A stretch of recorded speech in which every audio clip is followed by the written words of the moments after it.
Greetings. Should I put a little more growl into it? Okay, I came back to, we spent 48 hours making puppets. Making and breaking hearts, Ellinger. It's not that kind of podcast. On a practical level, I have to remember what I was saying on a practical level. We should have a safe word.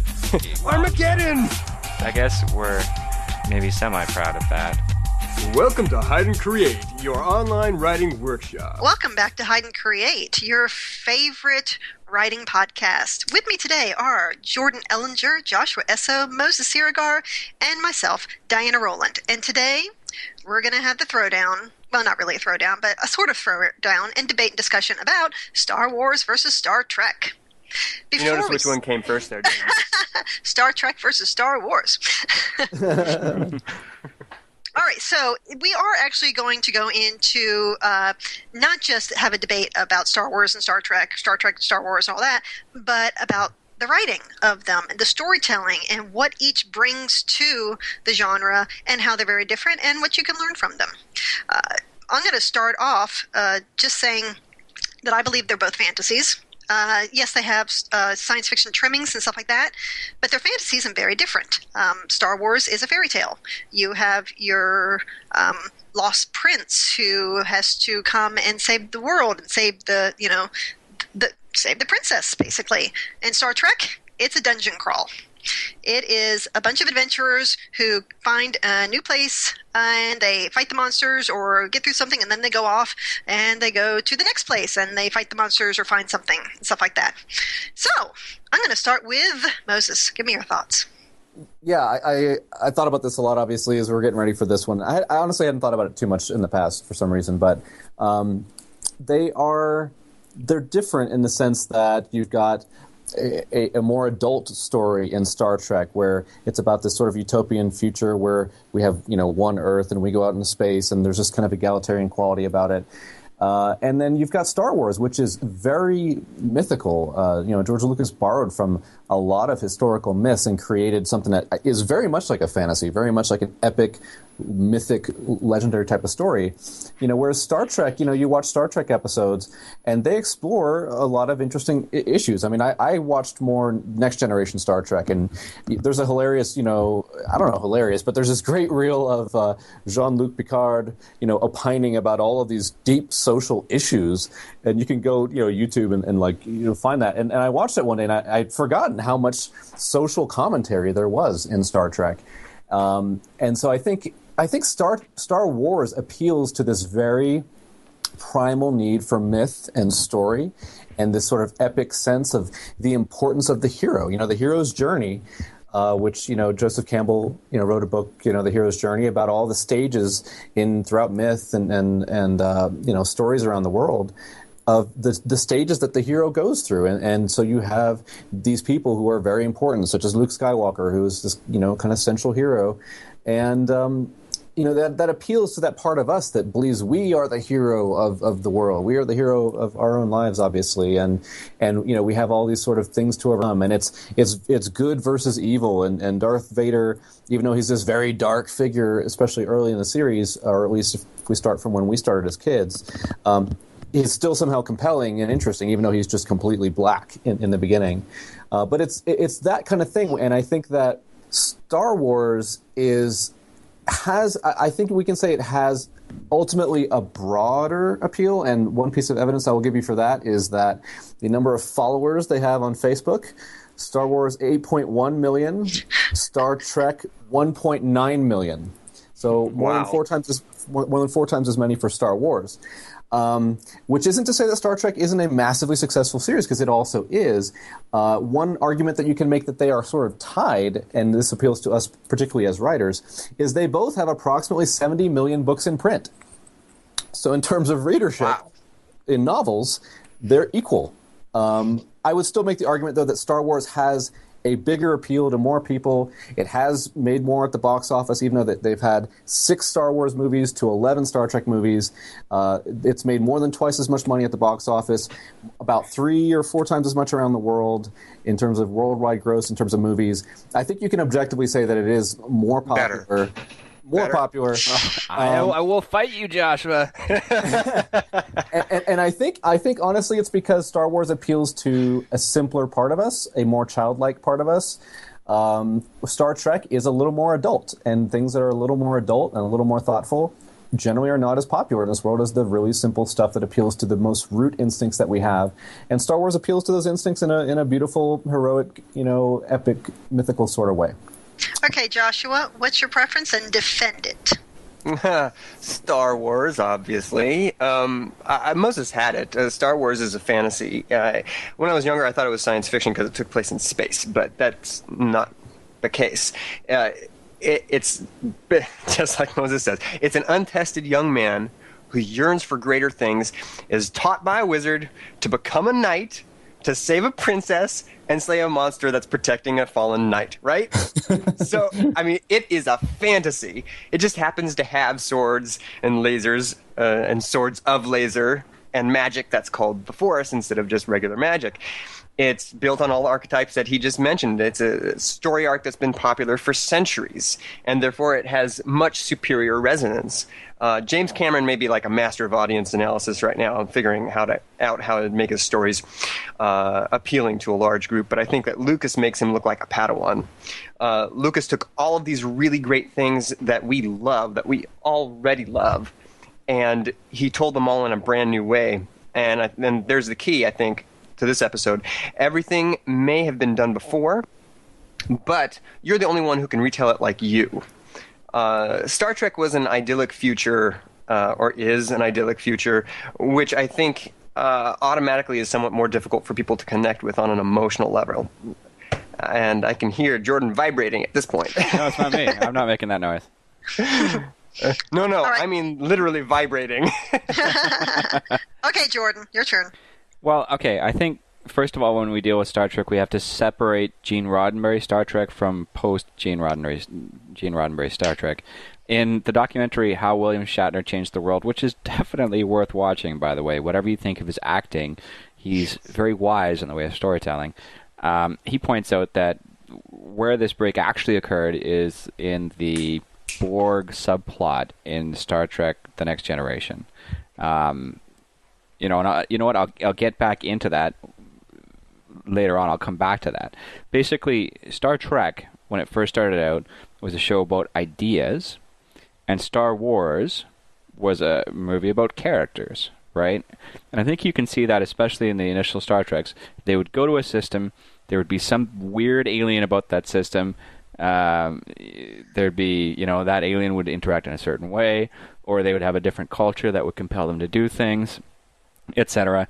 Many episodes of Star Trek started with the phrase "what if," whereas Star Wars is, the world really bends around those characters, right? And I think that makes Star Trek stronger than Star Wars, right? Because Star Trek posed it made us think about our own future. It was a post-scarcity society, so the replicators could produce anything. It was post-racism. Right? It was. It had the first interracial kiss on network television. William Shatner and Uhura. Right? So it was powerful.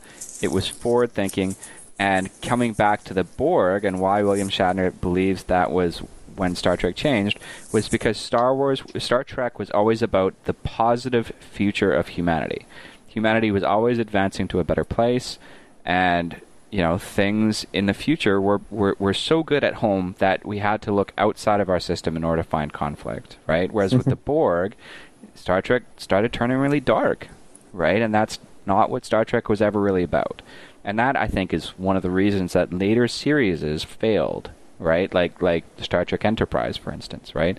Is that they tried to go back to their roots, but the root of Star Trek isn't, exploration. It's about people being good and united, and stories about ideas, right? How we as humans tackle new and novel situations. Okay. Well, let's talk about the eras that these were made in and how much that affected what they are. Star Trek Star Trek was created during the beginnings of the space race. And that's when it was really popular. And you say it's not really about exploration, but at the same time it is. It was a time of change. Space exploration was a big new thing, and there were people who were very afraid of this new technology, very afraid of what would happen. And I think part of the appeal of the show was it gave people a chance to do kind of a what if we do go into space and explore and that sort of thing. What I'd like to know is what each of you think about if there was a show that was made today that had that same kind of feel to it.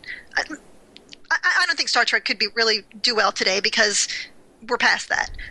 But what about today? What kind of science fiction show are we looking at today that would address some of the issues that we're looking at right now in our world? Sorry. I'm not a Trekkie here. I'm defending Star Trek because I think it's a great show and it's good for us as humanity. But what do you mean we're past it? You can't just throw that out there and be like, wow. No, we're not past Star Trek. I'm saying we're past the, oh, wow, let's explore the universe wonder. Because we are doing it already. We have rovers on Mars. We have probes that have gone past the galaxy. So we're at a new stage. We're not just peeking at the door anymore. We're way past that part of humanity's development. So what kind of a science fiction are we looking at next? Well, I think it's interesting that we're, in some ways, not looking at science fiction. We're looking at like dystopian stories. That's a good point, though. That's a really good point. You're talking about science fiction in general. Remember, Star Trek is a show about ideas. So saying that Star Trek, we're over that, right, is saying that we're out of ideas when it comes to science fiction. I think you completely missed my point. Well, you know what I mean? That's an actual debate that's happening, though, in the science fiction field today, right, is our idea-driven stories dying because either the technology is so sophisticated people don't understand it anymore. Yeah, I think the idea-driven stories aren't dying. It's different ideas. It's new ideas. That's like saying, okay, I'm going to do this great story about this device I can hold in my hand that is going to be like a computer, and it's going to be so cool. And it was like, yeah, okay, I have one of those. Yeah. So that's my point. Okay. It's new ideas. And what kind of new ideas are we looking at now that will be that same kind of wow and grab the attention of people? So I just have this weird stray thought. I mean, like you were saying, Diana, like the space exploration age, and there's this sense of wonder about the universe and what's out there, and we, in some ways, that probably gave humanity a positive, vision looking forward. Like, wow, what are we going to find? What are we going to do? And now that we've explored more things and are we not as hopeful? Because, like I said, there's a lot of dystopian stories that seem to be in our consciousness right now. Like we don't have that much hope, maybe, and I don't know. How do you get that back? Like when people just feel so like ineffectual in the face of so many problems in the world, like things that are happening ecologically, and like what do we do? Like. Well, we had dystopian stories back in the day. That seems to be straying into a completely different topic, though. Yeah, I agree. Okay, fair enough. Jordan, go ahead. Tell me about your ideas. Sorry? Tell me about your ideas. I mean, you're talking about new ideas and that sort of thing. And I will get back on the topic. I just wanted to explore this a little bit because I do think, like you said, Star Trek was a story about ideas. I'd like to see what you think. If a Star Trek type show was made today, not saying it's Enterprise or all that, what kind of show do you think would be would fit our world today? You know what? I see your point that you were making earlier. Yay! Finally. And I'm going to use it to illustrate why Star Trek is better than Star Wars. Basically, we have communicators now, right? We have replicators. We have 3D printers. NASA has spent $150,000 on a working prototype of a replicator. Builds food. Did you say $150,000? It already exists. The $150,000 is to turn this prototype into a working, marketable, saleable machine. But that's it? Just $150,000? It's done already, right? So that seems so cheap. Well, no, it's just 3D printing that you can print food, right? So instead of plastics, it's nutritional gunk, right? So that exists, right? All of these things that Star Trek that's in Star Trek are happening now. So I guess that was your point, Diana. But that also, for me, illustrates, how much better Star Trek is than Star Wars because we don't have laser swords. Right? I don't think that there's any contest about whether or not the science in Star Trek is better than the science in Star Wars. That is conceded. But it's better it's better for humanity. Star Trek is better because it drives us forward, right? No, Star Wars, not conceited. Okay. I concede that point. There's nothing that makes sense in the Star Wars technology, and I don't think that that's what Star Wars is about. Star Wars is about promoting and stimulating the imagination and your emotions, whereas Star Trek they made a great effort to make that science make sense. Okay, so let's go to Star Wars now. Right, I've always said that the whole Star Trek Star Wars thing is apples and oranges. Why would you argue them? Because they're completely different things. Okay, so you got your Star Trek. It's about ideas. It's about cool stuff. Star Wars, it's about concepts and feelings and feel good and the good versus evil. Tell me how you would do a Star Wars today. Star Wars or Star Trek? A Star Wars. See, that's the thing. Like, you could still do Star Wars. You could. They're going to do it. It's coming out again. I mean, you could. Whereas it seems like they're not doing Star Trek anymore. You make new Star Trek movies, and they're action flicks, right? Mm-hmm. I mean, like the Star Trek has become dumbed down. Like you were saying, the Borg changed things, and it's about Jordan, it's become Star Wars. It's become like a worse Star Wars, right? Because it's just a drama or action without what made Star Trek great in the first place, I would argue. No, I'm with you on that, Moses. As much as I like the Star Trek, the original, the first J.J. Abrams Star Trek, I haven't seen the second one, but I haven't heard good things about it.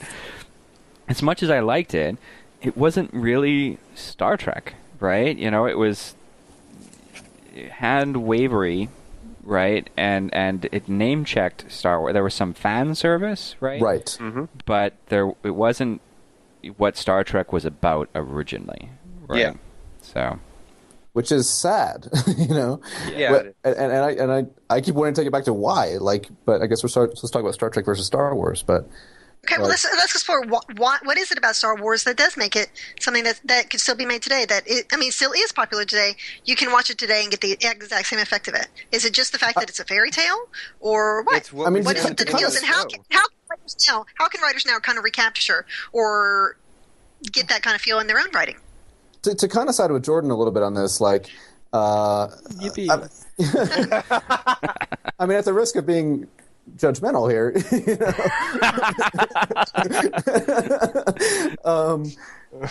I gotta collect my thoughts now. But you have. I mean, the Star Wars is kind of it's perma story. It's myth. Like, humans will never get tired of myth. Because that's that mythical storytelling that we love, and there's nothing wrong with it.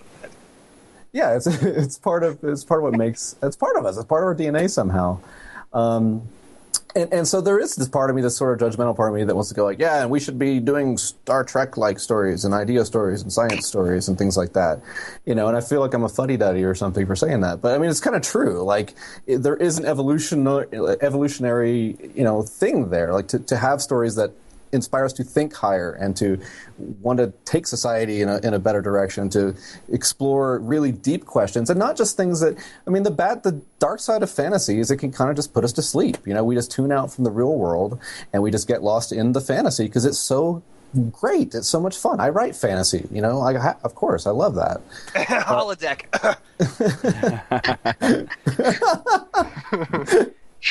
But I don't know, I just keep wanting to go back to why are we changing like that? Anyway, I'll shut up.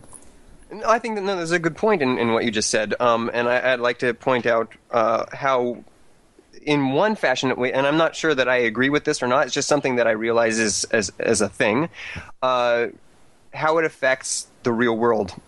Going back to our religion show, Jedi. Actually, there is a Jedi religion spawned by. Star Wars. I mean, were you aware of this? Yeah. Yeah. So initially, that was just a rejection of people asking on the census what religion you were. Right. That's how that started. Yeah, but there are some people who are really into it. The Church of the Jedi. They believe really nice things. I mean, they believe in the betterment of all. I mean, just really resoundingly, there's no one who can argue with the tenets of being a good person. But is it a little strange that people take something that's obviously complete fiction and then turn it into a religion? I think. See, go ahead. That happens with fantasy. Like that we love it so much that I think fantasy actually fulfills a somewhat religious or spiritual function in our lives, where people get so into it that it becomes like religious to them. People who get so into Tolkien that I've seen. I mentioned this once, like a panel at a World Fantasy Con about religion in Middle-earth, and my conclusion after watching the whole panel was that Middle-earth was a religion to a lot of people. They were having like a scholarly debate about finer points of it, such that that's the compelling fascination we have with something that is that mythical, that epic, that fantastical, which I guess as capitalists is something that we can capitalize on. Like, look at any of the discussion forums on Harry Potter books. There are people who have analyzed every single sentence of those books, and it changes their lives. I mean, they take it very much to heart. And my God, go into the Game of Thrones forums. Those are some people who take it seriously. But but they don't speak Klingon. Game, set, and match. They speak Dothraki. There you go. Uh-huh. But that's a point I'd like to point out why Star Wars is better. It has a depth and a richness in the universe that's created by that belief system. Like we were just talking in the last show, that Star Trek lacks. I've always felt that Star Trek was a bit more disinfected, not as much fun as disaffected. No, disinfected, stiff, sterile. Not with William Shatner walking around, you really can't call it sterile or stiff. No, not the acting. Well, the acting certainly wasn't stiff. No, it was more the universe that was built. Because it is, and perhaps this is just an extension of what Moses was considering a little while ago about dystopian futures and where that naivety that we once had seems to have gone. But Star Trek always seemed to me a little too perfect. They live in this really idyllic place that I just do not believe.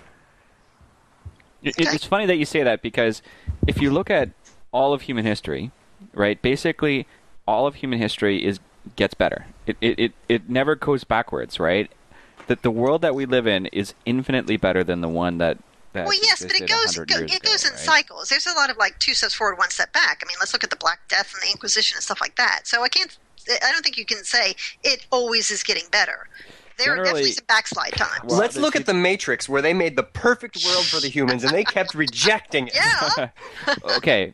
Overall, I mean, even in the Black Death, I mean, things were bad in Europe, but in the rest of the world, like the world wasn't just Europe at that point. And even that, I actually studied that period in university, right?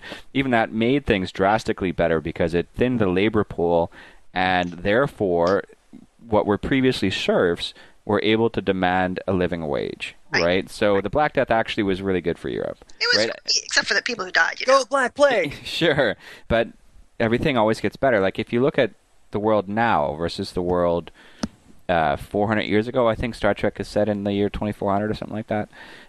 The world 400, we are infinitely better than what the world was like in 1613, right? That was a pretty terrible place to live in. So if you think, I heard it smelled really good though.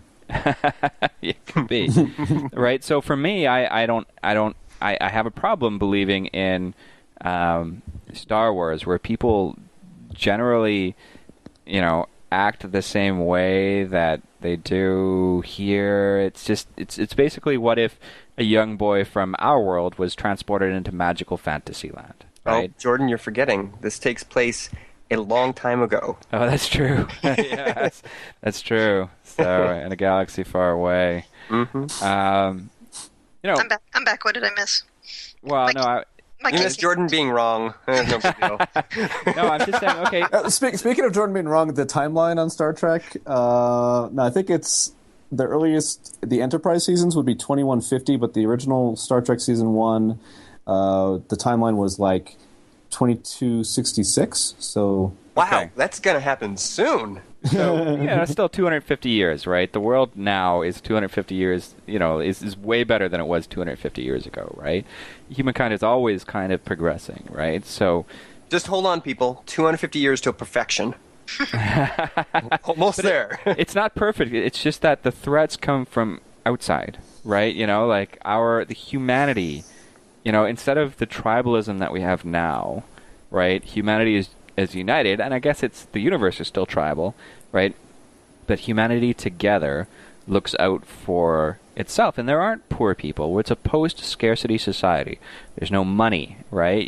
It's you can produce whatever you want through a replicator, and without that kind of constant daily need to survive, you can explore these you're freed to pursue grand adventures again, right? I suppose. I always imagined that Star Trek, the government, was a little bit oppressive, but nobody noticed because that's what they were used to. So wait, let's hear you kind of go on a little bit about what's awesome about Star Wars. I mean, I've been talking a lot about why I feel Star Trek is better for people and thematically, but why is Star Wars better? Okay, one word that can legitimately end the debate about which is more awesome. Are you ready? Hit me. Lightsabers. I knew he was going to say that. I knew I called it. I called it. Lightsabers are infinitely more awesome than phasers. So lightsabers actually are a horrible weapon. They really are. I mean, they're cool looking, but God, they're impractical. Look at the Diana fight. Not if you're a Jedi.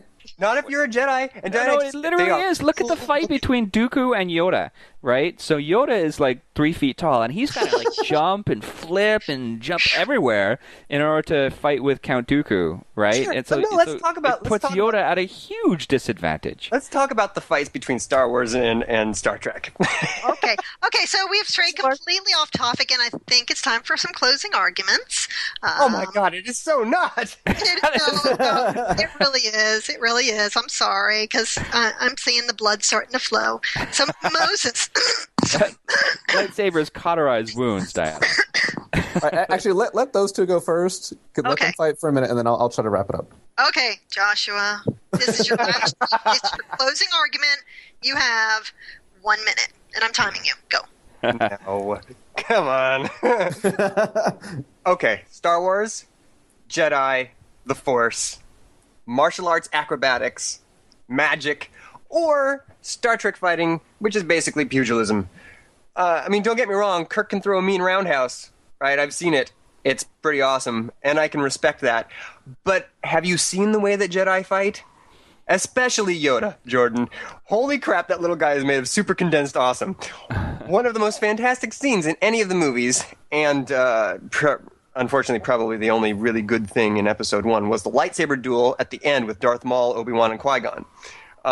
I think that I probably giggled through the whole thing because finally a lightsaber fight, a force fight, looked how I imagined it should look all the way through the series.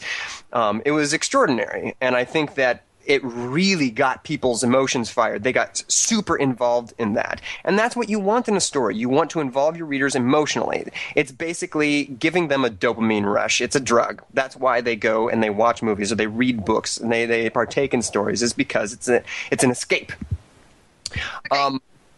No. Okay, no, that was your minute. I'm sorry. No. So basically, you're summing your argument up as Star Wars is better because it's cooler. Yes? Shut up, Diana.